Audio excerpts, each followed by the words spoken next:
Odisea Andre Melalisevli.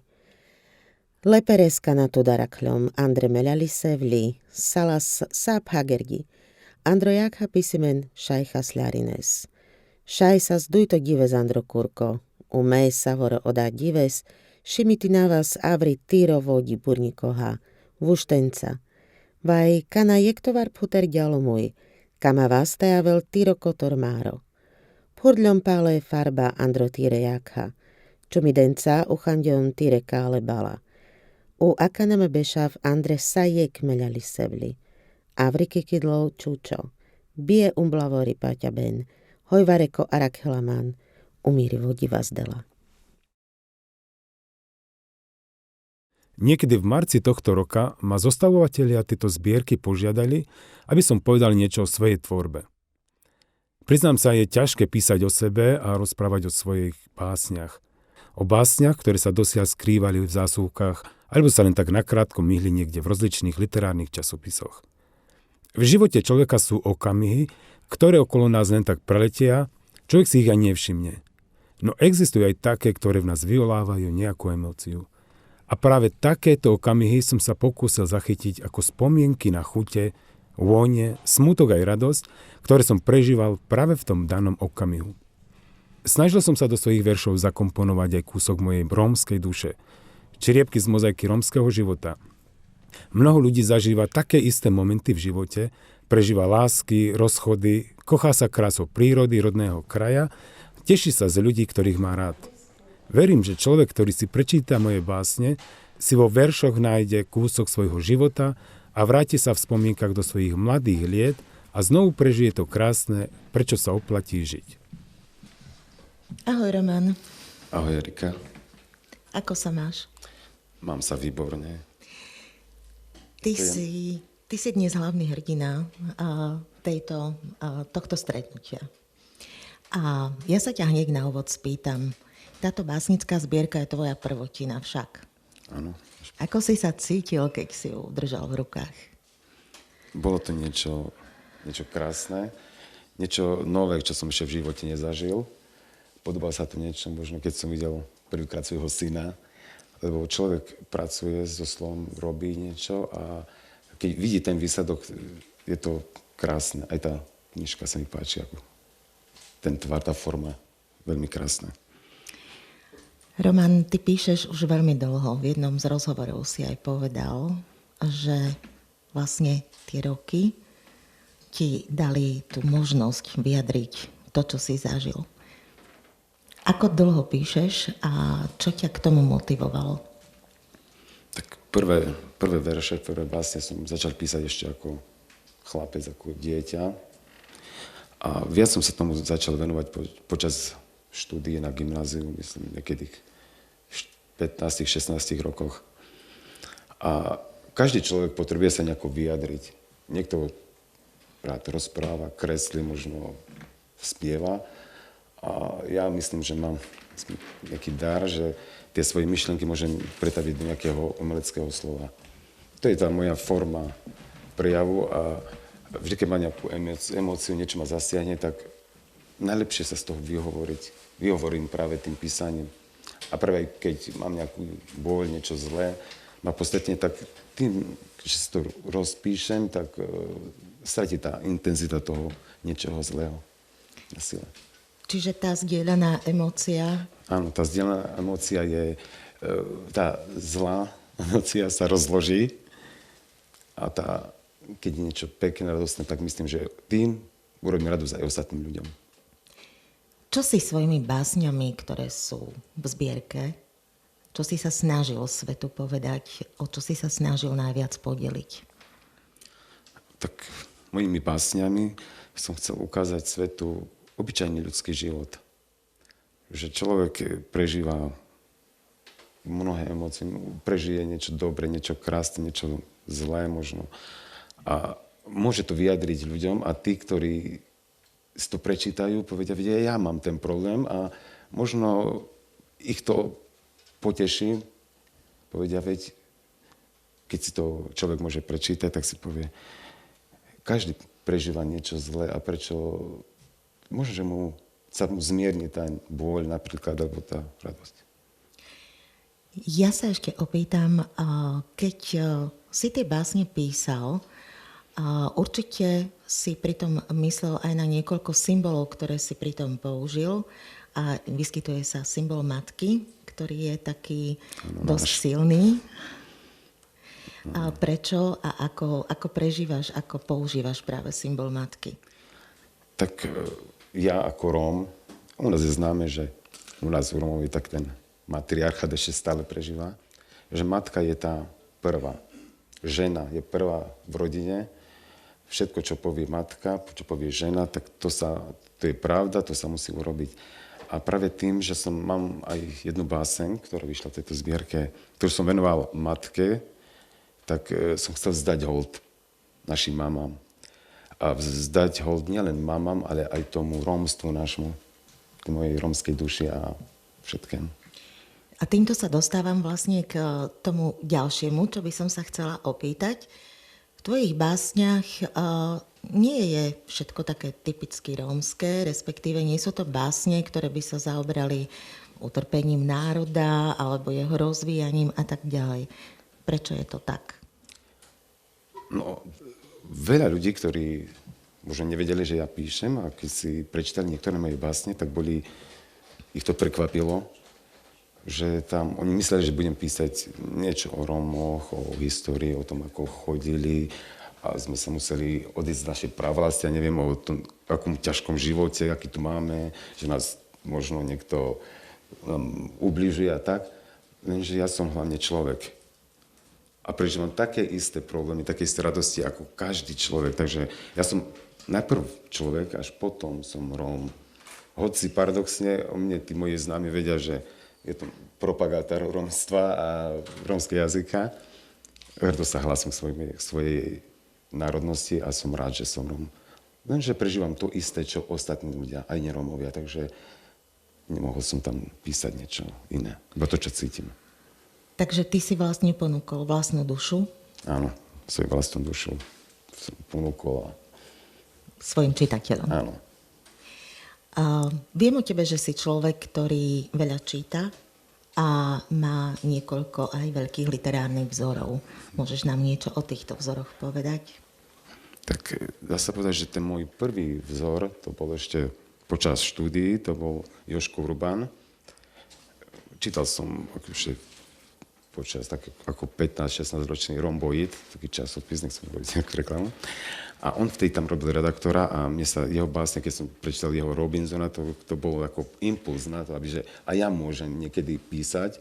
Tak že som mu poslal zo pár básní, prišla kritika, dosť veľká kritika, ale tam ma ako nabudila a on mi fakt ukázal smer, že ako pokračovať ďalej. Ďalej potom som objavil Seiferta, to bola asi Láska na celý život. Ďalej, zo slovenským mám rád veľmi Milana Rufusa, jeho básne o prírode, o Slovensku sa mi páčia. A Desiderbanga. Prvá kniha, ktorú som v živote prečítal, bola Železné ruky, Trastúno vás od Desiderbangu, to ako dieťa som, také rómske rozprávky. A neskôr som to dostal aj v jeho poézii.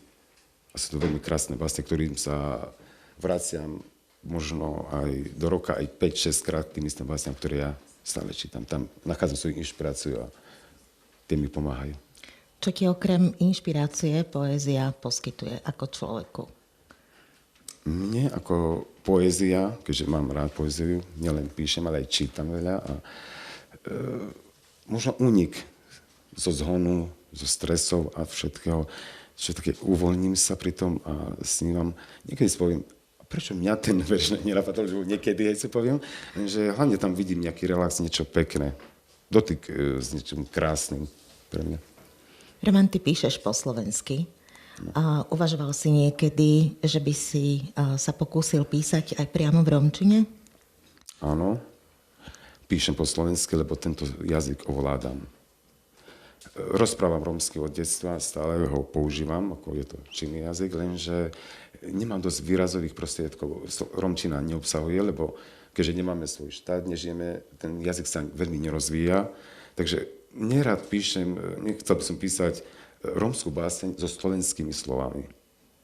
Iba kvôli tomu, hoci veľmi rád by som sa zdokonalil, že neviem, odkiaľ by som bral tie slova, tie nové, lebo ja používam tých svojich v básniach aj také slova, ktoré sú neologizmy a také niečo nové a v romčine by to nevyzeralo asi pekne. Tak iba kvôli tomu nepíšem romsky.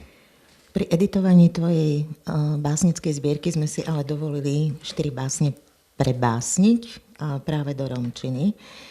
Čítal si ich, aj si počul. Aký máš z toho pocit? Bol taký ohromný pocit. Prvýkrát, keď som si ich prečítal, som povedal, sú to tie básne, taký ten šok. Lenže áno, páčili sa mi, lebo ten, kto ovláda lepšie ten jazyk, ten si môže dovoliť. Takže mne sa to páčilo. A rád by som niekedy ovládal ten jazyk tak, aby som mohol tvoriť v romčine.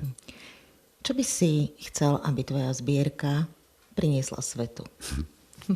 Takže nie som mistka, takže nepoviem, že svetový mier, ale niečo pekné.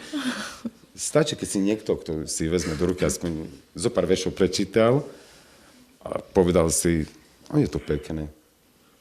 Niečo, aby každý, kto si vezme, že nevezal som si nadávno, že vezmem a zahodím, ale povie aspoň niečo, aspoň jedna báseň, aby niekoho, toho čitateľa uslovila. Ďakujem ti. Svedčím.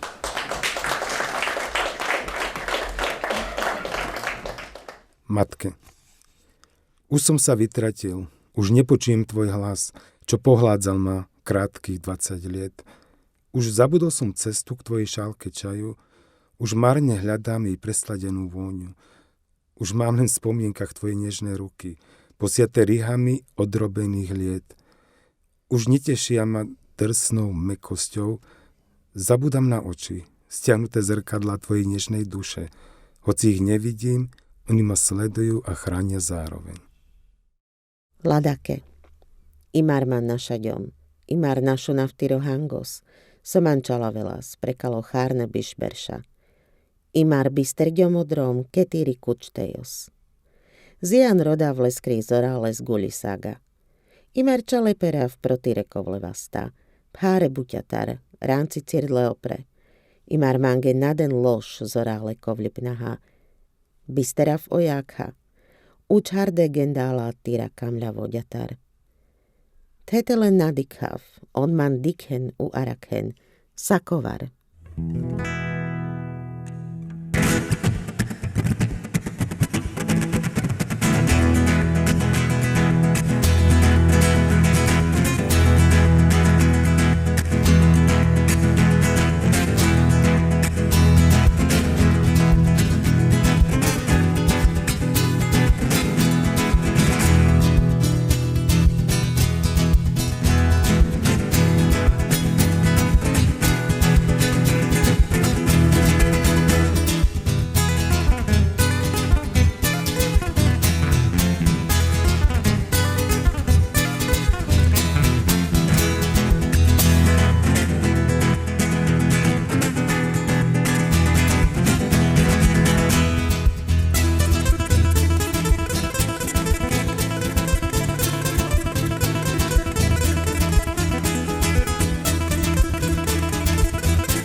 Tak sme tu zás my dvaja.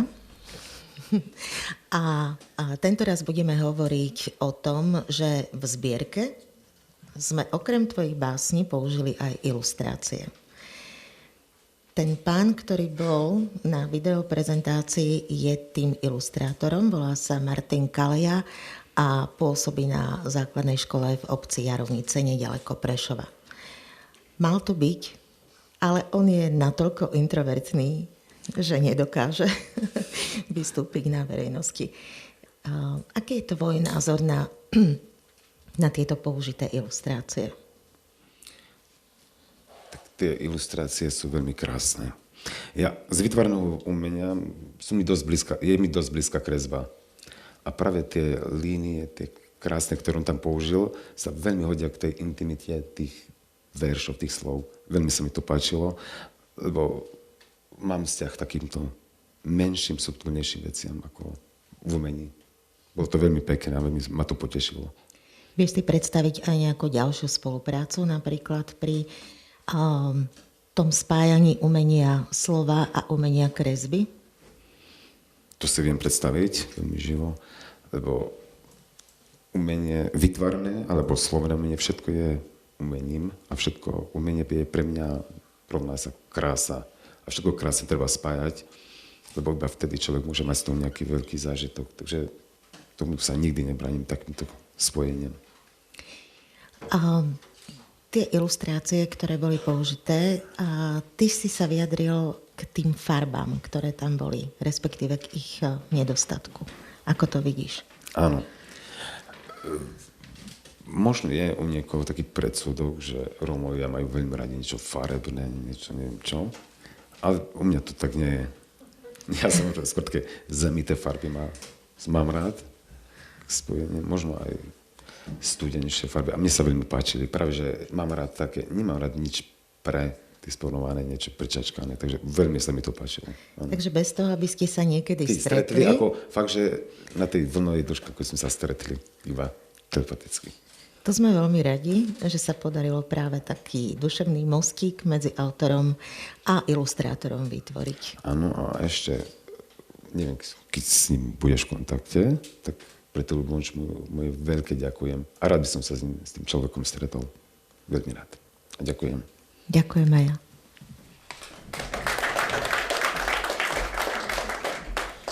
Noc. Letná noc je ako mladý ženích, gombíky žiaria v tieni zlatej luny, svadobnú pieseň nôti svieži Vánok, z palety tónov čiernych ako bôľ, jasný blesk bodá ako dýka. Rozjatrí duše ako ostne ruží, v záhrade rajskej plnej anielov.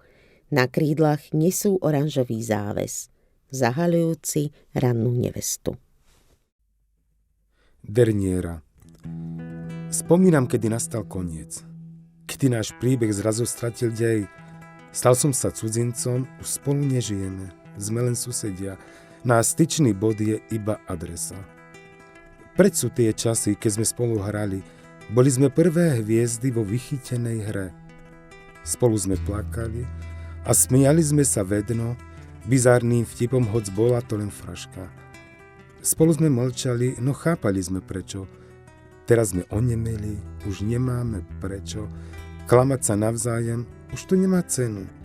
Teraz už čakáme na príchod zriadenca, čo stiahne oponu a zahodí kľúč.